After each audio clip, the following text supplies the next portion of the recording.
Hello everyone and welcome back to Art History Shorts. So I'm going to be continuing on with our discussion about different abstract expressionist painters with a brief look at Jackson Pollock and his painting number 1, 1950, Lavender Mist. In 1 year, Pollock went from no sales to a genius. In 1949, Life magazine asked the question, is he the greatest living painter in the United States?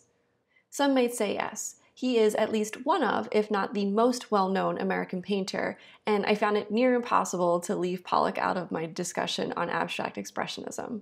Pollock is most well known for his drip paintings. He would lay the canvas on the floor and drip, pour, and fling house paint across its surface. He immersed himself into these paintings.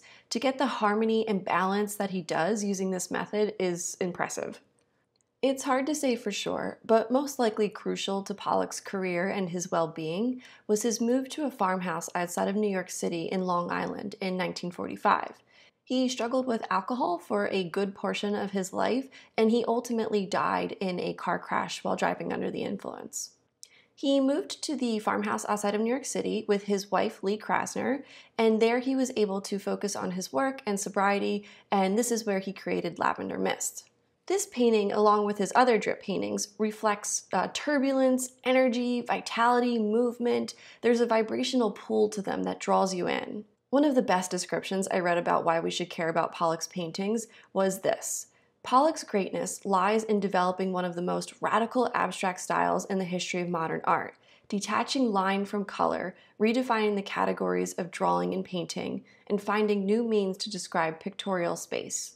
Looking closely at portions of this painting, I believe you can see these words reflected back at you in paint. I don't think you could begin to count the different layers of this painting, and I just love these little touches of teal that work throughout it. While I was actually viewing this painting in Washington, D.C., someone who worked at the museum came up to me and pointed out that there was a fly trapped underneath layers of paint. You have to imagine just how quickly Pollock was working for that to happen.